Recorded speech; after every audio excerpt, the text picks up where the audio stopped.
Hello everyone. Today we're going to talk about digital security or information security. You might heard in the news that recently there has been cases relating to security. For example, the recent one is about 500 million Starwood gas records were stolen in a massive data breach. Can you imagine 500 million data was stolen? And the data includes the personal record of the person visiting the hotels, also email addresses, even credit cards. So this is actually scary considering the size of the number of records stolen. Another case before that, 1.5 million records of Singaporean citizens were stolen. This is actually Singaporeans' health data. People were worried that the data were altered and so on, but the data was just stolen. But again, this is recent cases that we have to face, and we're going to see more cases relating to security. So when we talk about security, what is security?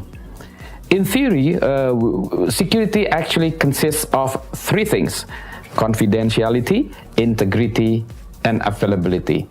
If we shorten these things, we consider it, we call it CIA, taken from the first character of the elements: confidentiality, integrity, and availability.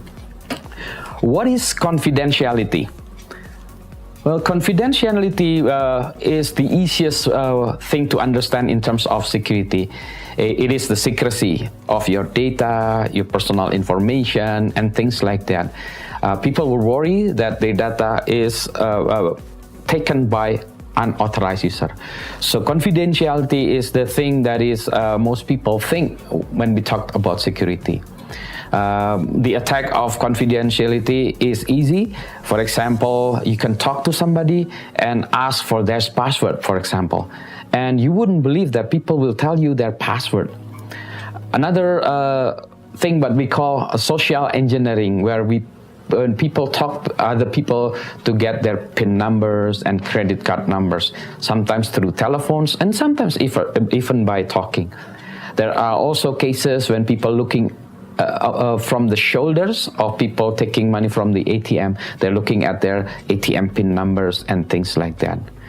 And we can go into even technical terms when people hacking into computer system, running certain kind of programs. They call it sniffer, which actually getting the data. We call it sniffing, taking the data of the network.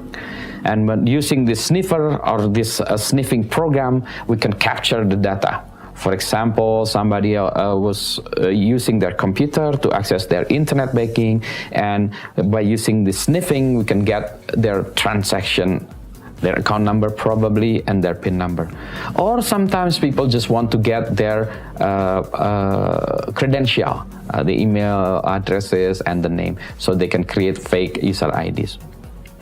So there are ways to actually get data and to breach confidentiality. How to protect this? To protect confidentiality usually involves many levels. We can go to the technical terms. Usually people employ cryptography. By means you encrypt the data and you send it the data encrypted using some kind of algorithm, some kind of password, sometimes or key. And then at the other end, the receiver will get this encrypted data and decrypt the content and get their plain text again. You can also create a policy and procedure to prevent data leaking. So confidentiality is the first thing when we talk about security. The second term is integrity. Integrity means that your data should not be tampered, modified, or altered. It is possible when you send a data, for example, your transaction, and somewhere in the middle of the network or the system, your data is captured and then modified, and the data again transmitted to the server or the destinations. This attack is usually called man-in-the-middle attack. So your data has been changed somewhere in the middle. So that is actually an example of integrity. Integrity, usually it is difficult, but it is happening. And when people talk about security, they usually don't talk about integrity. How to protect this integrity? The protections is a bit difficult because you have to create what we call a message authentication code. Meaning when you send something, you send a data, you send some kind of transmission data, your transaction, for example, then the data has to be calculated, and then this calculation is attached with the data. So if somebody modified your data, then the calculation will not match with the previous calculation, and you know that somebody is actually tampering with your data.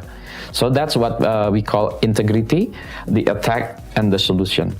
Another solution would be to actually log or you create notes of the transaction. So when there is an attack, you know. It's already too late, but at least you know that there is an attack.